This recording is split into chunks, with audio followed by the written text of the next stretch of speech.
Hello everybody and welcome back to my channel ShareX India. यार मुझे आज यहाँ पर फीवर है तकरीबन 101 के आसपास का, इसलिए मैं बहुत पसीने में लथपथ हूँ। आप लोगों को पसीना दिख नहीं रहा होगा। और वीडियो भी लगभग मैं 7:30 बजे के आसपास यहाँ पर बना रहा हूँ। एनीवेज थोड़ा सा मुझे आज प्लीज़ अवॉइड करना।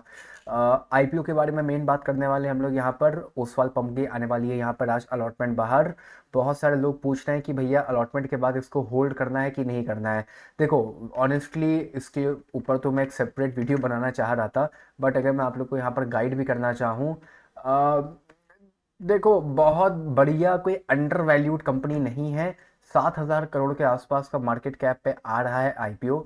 10% के आसपास की यहाँ पर चल रही है जीएमपी। अगर मैं जीएमपी भी दिखाना चाहूँ, मोटा मोटा देख सकते हो आप लोग यहाँ पर। एक्सपेक्टेशन थी मुझे कि यहाँ पर थोड़ी बहुत जीएमपी इंक्रीज कर जाएगी, तो उस हिसाब से यहाँ पर पहली बात तो जीएमपी इंक्रीज नहीं हुई, क्योंकि आईपीओ में जो सब्सक्रिप्शन था वो ठीक ठाक देखने को मिला। खैर कोई नहीं, लेकिन तब भी जो लिस्टिंग के टाइम पे जो एस्टिमेटेड यहाँ पर जो मार्केट कैप हो जाएगा, भाई 10% में यहाँ से इंक्रीज कर दे रहा हूँ, लगभग 7,700 करोड़ के आसपास का हो जाएगा। सिंपल मैथ्स है भाई, कोई कॉम्प्लिकेटेड मैथ्स यहाँ पर मैं नहीं कर रहा हूँ। 7,000 करोड़ का अभी मार्केट कैप है, 10% यहाँ पर इंक्रीज करो, नया मार्केट कैप लगभग 7.5 से 7,700 CR के आसपास का हो जाएगा। उस पॉइंट ऑफ व्यू से जो इन लोगों का प्रॉफिट है वो कोई बहुत ज़्यादा फैसिनेटिंग नहीं है, बहुत ही मिनिमल सा प्रॉफिट है। खासकर ये जो प्रॉफिट इन लोगों का लास्ट ईयर का यहाँ पर आया था, ये भी पक्का से मैनिपुलेट किया गया होगा, क्योंकि आईपीओ के टाइम पे हर कंपनी अपना प्रॉफिट मैक्सिमम दिखाना चाहती है। तो इसीलिए कुछ खास यहाँ पर होल्ड करने लायक तो ये कंपनी नहीं है। मार्केट में एक दो कंपनीज और हैं जो पंप वगैरह सेक्टर की लिस्टेड है, मुझे आप लोगों ने कमेंट्स में उसके नाम वगैरह भी बताए थे। बट अगेन कुछ का मार्केट कैप बड़ा है, 15,000 करोड़ के आसपास का है, बट अगेन उनकी जो सेल्स है वो उसी टाइप से उनकी सेल्स भी काफ़ी ज़्यादा है। अगेन ये मेरा पॉइंट ऑफ व्यू है, कंपनी होल्ड करने लायक यहाँ पर मुझे नहीं लग रही है। खासकर मार्केट भी अभी थोड़ा सा वॉलेटाइल हो रही है। इंडिया जो विक्स है, इंडिया विक्स जो इंडेक्स है, जो लोग मुझे देखते हैं पुराने होंगे, जो लोग पुराने हैं उनको तो ये बात पता होगी। वैसे तो इंडिया विक्स इस समय बहुत ज़्यादा हाई नहीं है। अगर इंडिया विक्स यहाँ पर लगभग 20 के आसपास होती तो मैं एक बार के लिए कहता कि बहुत ज़्यादा इस समय वॉलेटिलिटी है मार्केट में। तो according to the India VIX तो वॉलेटिलिटी इस समय मार्केट में नहीं है, मार्केट बहुत स्टेबल इंडिया विक्स के हिसाब से तो है। थोड़ा बहुत वॉर वगैरह यहाँ पर चल रहा है, इसलिए आप लोगों को काफ़ी आजकल मार्केट थोड़ा बहुत रेडिश नज़र आ जाती है। वरना अल्टीमेटली कहीं ना कहीं आप लोग देखोगे शेयर्स वगैरह आजकल बढ़ ही रहे हैं। जब 5-10% भाग जाते हैं, फिर 1-2% डाउन जाते हैं, फिर वो 5-10% यहाँ पर भाग रहे हैं। पूरी पूरी मार्केट में फिलहाल आजकल यही हाल है, अगर आप लोगों के शेयर्स यहाँ पर अच्छे हैं। Again back to the main topic, तो ओसवाल पंप को होल्ड करने लायक तो कंपनी मेरे पॉइंट ऑफ व्यू से यहाँ पर नहीं है। एस्टिमेटेड जो लिस्टिंग प्राइस है लगभग 60 रुपये की जीएमपी के हिसाब से आप लोगों का यहाँ पर जो प्रॉफिट है वो 1400-1500 रुपये के आसपास का होगा। एस्टिमेटेड लिफ्टिंग प्राइस आप लोगों की लगभग लगभग यहाँ पर 680 रुपये के आसपास की निकल के आती है। तो आईपीओ अगर आप लोग को लग जाता है, सॉरी 680 नहीं, 614 प्लस 60 रुपये की जीएमपी, तो 675 रुपये के आसपास की आती है। तो अगर आप लोग को आईपीओ यहाँ पर लग जाता है तो उसके बाद आप लोग को यहाँ पर सेल करके एग्जिट ले लेना चाहिए। कोई पॉइंट ऑफ व्यू ज़्यादा यहाँ पर होल्ड करने के लायक है नहीं। बाकी जिनको भी यहाँ पर अलॉटमेंट मिलेगी, मोटा मोटा आप लोगों ने यहाँ पर रिटेल कैटेगरी में एक ही लॉट की अलॉटमेंट मिलेगी, क्योंकि आईपीओ एप्लीकेशन वाइज यहाँ पर ओवर सब्सक्राइब हो चुका था। इससे ज़्यादा की अलॉटमेंट किसी को मिलेगी तो फिर वो यहाँ पर 14 लॉट की मिलेगी। ठीक है, एक बार मैं अगर आप लोग को यहाँ पर आप लोग के अलॉटमेंट के चांसेस बता दूं, तो रिटेल कैटेगरी में आईपीओ लगभग 3 गुना के आसपास सब्सक्राइब हुआ था। मतलब कि मोटा मोटा आईपीओ हर 3 में से एक आदमी को यहाँ पर मिलने वाला है, जो कि बहुत अच्छी चांसेस है मैं कहना चाहूँगा भैया, वरना इतनी चांसेस यहाँ पर होती नहीं है। देख सकते हो लगभग 3 गुना के आसपास आईपीओ सब्सक्राइब हुआ था। मतलब कि आप लोग की जो चांसेस हैं निकल के आती है आईपीओ में अलॉटमेंट मिलने की और ना मिलने की, 68% की आती है। तो 68% इज अ डिसेंट, मतलब 32% is a decent amount of chances. Easily यहाँ पर हम काफ़ी लोगों को अलॉटमेंट मिलने वाली है, ज़्यादा सब्सक्रिप्शन यहाँ पर आया नहीं। अच्छा, इसके अलावा एच डी बी फाइनेंशियल्स का आईपीओ की ज़्यादा तो कुछ यहाँ पर अपडेट वगैरह आ नहीं रहा है। 24 को यहाँ पर टेंटेटिव डेट बताई जा रही है कि आईपीओ ओपन हो जाना चाहिए। मैं रोज़ आर्टिकल्स वगैरह भी मैं रीड कर रहा हूँ कि भाई कुछ आर्टिकल आ जाए, कोई न्यूज़ आ जाए। एज ऑफ नाउ कोई आर्टिकल वगैरह तो मेन यहाँ पर नहीं आ रहा है, बट अनलिस्टेड मार्केट में एक 100 रुपये की जीएमपी का यहाँ पर हवा मुझे नज़र आ रहा है। इसको रियल बिल्कुल मत मानो, क्योंकि अभी तक आईपीओ का प्राइस यहाँ पर अनाउंस नहीं किया गया है, तो बिना आईपीओ के प्राइस अनाउंस करे हुए जीएमपी यहाँ पर नहीं चल सकती है। तो थोड़ा सा वेट करो, उसके बाद ही यहाँ पर बताऊंगा। बाकी एचडीएफसी बैंक का शेयर आई होप आप लोगों ने परचेज कर लिया होगा। कोटा होना चाहिए, एंड टाइम पे कोटा हटा दें शेयर होल्डर्स का तो वो एक अलग बात गई, वरना यहाँ पर शेयर होल्डर कोटा प्लीज़ बिल्कुल एचडीएफसी का होना चाहिए। इसके अलावा यहाँ पे जो अलॉटमेंट है वो एमयूएफजी पे आ जाएगी। अगर एमयूएफजी पे सर्च करना चाहो तो एमयूएफजी सर्च कर लो, या लिंक्डइन टाइम सर्च करना चाहो लिंक्डइन टाइम सर्च कर लो। दोनों पे आप लोग यहाँ पे कुछ ऐसा वेब पेज पे आ जाओगे। पब्लिक इशू के नाम के ऊपर क्लिक करना होगा, फिर रात में 10:30-11 बजे के आसपास यहाँ पर कंपनी का नाम शो करेगा। उसके ऊपर क्लिक करने के बाद अपना पैन नंबर डाल के आप लोग यहाँ पर अलॉटमेंट का स्टेटस इजीली चेकआउट कर सकते हो। पैसे हो सकता है यहाँ पर अलॉटमेंट आने के बाद कटें, तो पैसे अगर नहीं कटे तो पैनिक मत होना, हो सकता है पैसे यहाँ पर बाद में कट जाएं। इसके अलावा यहाँ पर एडिस इंफ्रा सोल्यूशन का भी आईपीओ मार्केट में आज ओपन हो चुका है, आज था डे 1। आईपीओ अगेन डिसेंट है, ओसवाल पंप जैसा आईपीओ है, कुछ खास जेएमपी बहुत ज़्यादा तो नहीं चल रही है, बट वही है 10% के आसपास की यहाँ पे जेएमपी चल रही है, और ग्लोबल सेवल की भी यहाँ पे जेएमपी लगभग 12% के आसपास ओपन हो चुकी है। मोटा मोटा चाहे ग्लोबल हो, चाहे ओसवाल हो, चाहे एडिस हो, आप लोग का जो प्रॉफिट है वो 1500 रुपये के आसपास का आप लोग को यहाँ पर देखने के लिए मिल जाएगा। डिसेंट है, अगेन मैं कहूँगा डिसेंट है। खासकर ये कंस्ट्रक्शन लाइन की कंपनी है, कॉन्ट्रैक्ट बेस पे काम करती है, कम से कम 50 कंपनियां लिस्टेड होंगी इस सेक्टर की।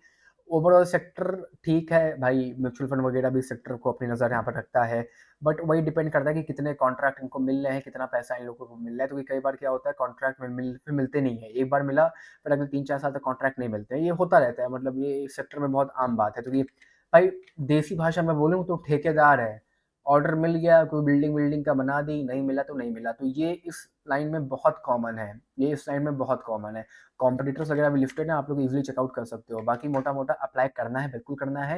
लगभग इतने की लगेगी एक लॉट रिटेल कैटेगरी में, और चेन्नई में लगेगी इतनी लॉट। रिटेल कैटेगरी में लगभग यहाँ पर 33,000 लोगों को अलॉटमेंट मिलेगी, और एचएनआई कैटेगरी में लगभग 1199 लोगों को अलॉटमेंट मिलेगी। कैटेगरी चूज करना वो आपका है डिसीजन, मेरा कुछ खास डिसीजन नहीं है। मेरी मानो तो रिटेल में ही अप्लाई कर दो, फालतू में ज़्यादा यहाँ पर पैनिक होने की ज़रूरत नहीं है ज़्यादा के चक्कर में। बाकी आज retail category app share size तो ओवर सब्सक्राइब हो चुकी है, एप्लीकेशन वाइज भी लगभग 1 गुना के आसपास हो चुकी है। तो एक लॉट से ज़्यादा रिटेल कैटेगरी में मत अप्लाई करना। एचएनआई में अप्लाई करना चाहते हो तो फिर अगेन 14 लॉट से ज़्यादा के लिए अप्लाई मत करना, एचएनआई कैटेगरी को ओवर सब्सक्राइब हो ही जाती है आमतौर से। यहाँ पे भी अलॉटमेंट आप लोग को एमयूएफजी पे देखने के लिए मिल जाएगी। डेट आप लोग की यहाँ पर रखी गई है 23 की, यानी कि आप लोग को नेक्स्ट वीक मंडे को यहाँ पर अलॉटमेंट देखने के लिए मिल जाएगी। अगेन आईपीओ जीएमपी के पॉइंट ऑफ व्यू से आप लोग बिल्कुल अप्लाई कर सकते हो, कोई भी मेजर इशू यहाँ पर नहीं है। एंड सेम गोज फॉर आप लोग का ग्लोबल सिविल प्रोजेक्ट ऑल्सो। यहाँ पर अभी आईपीओ ओपन होने में आप लोग का 2-3 दिन का समय है। ये आईपीओ आप लोग का नेक्स्ट वीक ट्यूसडे को ओपन होगा, बट जीएमपी यहाँ पर कहीं ना कहीं 10% के आसपास की चल रही है। तो 10% की जीएमपी चल रही है, बिल्कुल यहाँ पर अप्लाई किए करेंगे हम लोग, बट अभी एक हफ्ते का टाइम है यहाँ पर। तो लेट्स जस्ट वेट कि एक हफ्ते में यहाँ पर क्या होता है वो देखना पड़ेगा पहले। इसके बाद आ जाते हैं हम लोग यहाँ पर एक बार कल के वीडियो के कमेंट्स में। कल बहुत सारे लोगों ने कमेंट किया, इंडिगो पेंट्स आज 4% ऊपर था। मैंने आज बिल्कुल भी मार्केट नहीं देखी, क्योंकि मैं काफ़ी ज़्यादा डाउन था सुबह से, मैंने बिल्कुल मार्केट नहीं देखी। बाकी इंडिगो पेंट्स आज लगभग 4% के आसपास अब था। मैंने उस दिन भी कवर किया था, मैंने 1000 रुपये पे भी कवर किया था। तो आई डोंट थिंक कि ये किसी ने अब यहाँ पर 1100 में परचेज किया होगा। 1000 रुपये में परचेज किया होगा तो आप लोग इस समय 10% के आसपास प्रॉफिट में आ गए होंगे। नहीं परचेज किया है, 1100 पे परचेज किया है, 10,050 पे परचेज किया है, इशू नहीं है। बस अभी तो ये शुरुआत है, इंडिगो पेंट्स तो अभी तक भागा ही नहीं है। इंडिगो पेंट्स देखो तो लगभग ये 3,000 रुपये के आसपास की लिफ्टिंग हुई थी इसकी आईपीओ पे, दुगने 1500 रुपये का आईपीओ था, 3,000 पे लिफ्टिंग हुई थी। और यहाँ पर शो नहीं कर रहा है लिफ्टिंग सी 3,000 पे हुई थी, गिरता गिरता 1,000 रुपये के आसपास आ गया, इनफैक्ट 950 रुपये के आसपास गया था। तो मुझे नहीं पता कि अभी आप लोगों ने कहाँ परचेज किया है, कहीं ना कहीं तो परचेज किया ही होगा।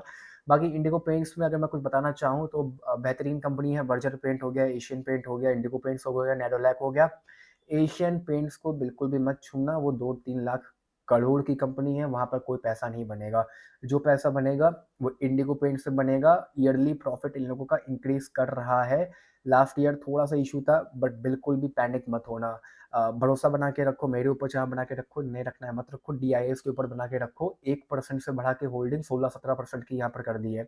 एफआईएस भी अपना माल यहाँ पर लगातार बढ़ा रहे हैं। तो बिल्कुल पैनिक मत करो, होल्ड करो।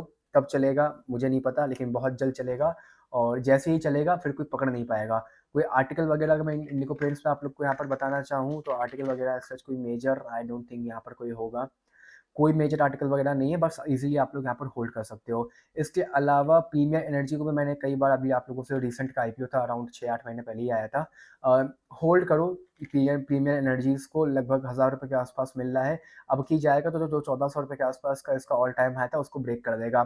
बेहतरीन कंपनी थी, मार्केट कैप लेकिन अपने आप में थोड़ा सा ठीक ठाक मार्केट कैप है, लगभग 45,000 करोड़ का।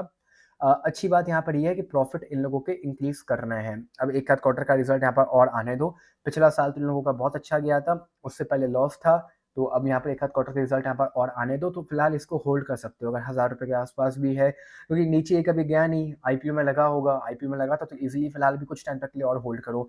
अभी 1 साल भी नहीं हुआ है, यहाँ पर सितंबर में आप लोग को 1 साल हो जाएगा, जो लोग होल्ड कर रहे हैं फालतू में, फिर आप लोग अभी यहाँ पर short term capital gain tax दे दोगे तकरीबन 20% के आसपास का, इससे तो लॉन्ग टर्म दे देना 12.5% का, तो वो पैसा भी आप लोग का यहाँ पर बच जाएगा। अब आईटीआर नहीं फाइल करते हो तो फिर वो भैया आप जानो।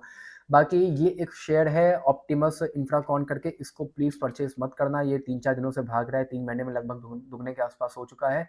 ग्रो पे ये टॉप पे आ रहा है, इसको देख के परचेज़ मत करना। कंपनी बहुत ही वॉलेटाइल है, प्रॉफ़िट्स कभी हो रहे हैं, कभी नहीं हो रहे हैं। उस पॉइंट ऑफ व्यू से कंपनी का मार्केट कैप हाँ, भले ही छोटा है 5,000 करोड़ के आसपास का, लेकिन बकवास है।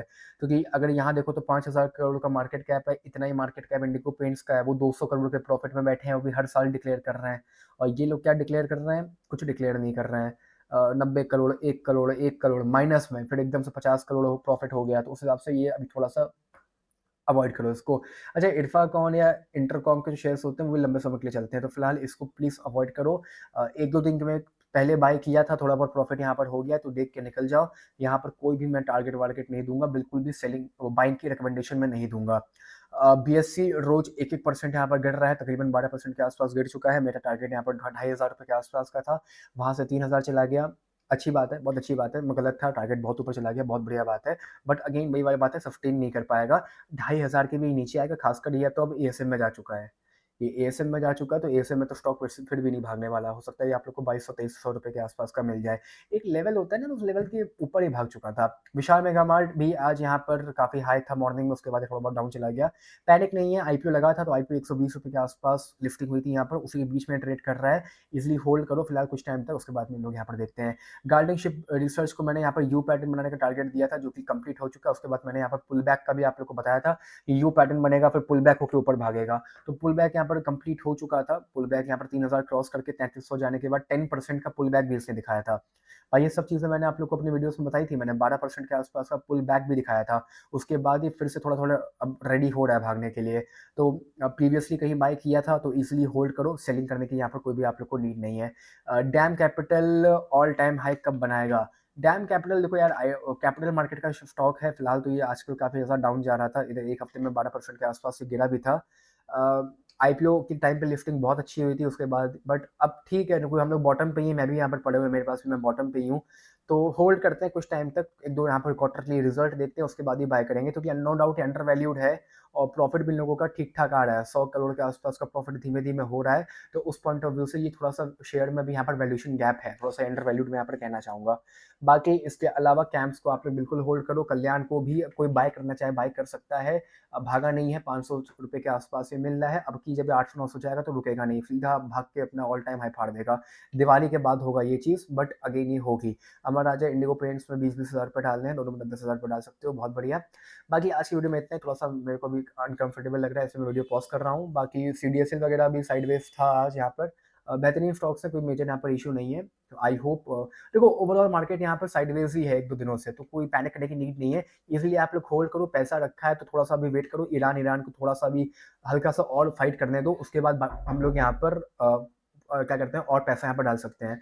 फिलहाल मेरी आज की इस वाली वीडियो में इतना ही। Bye bye, take care, love you all, मिलता हूँ आप लोगों से कल एक और नई वीडियो में।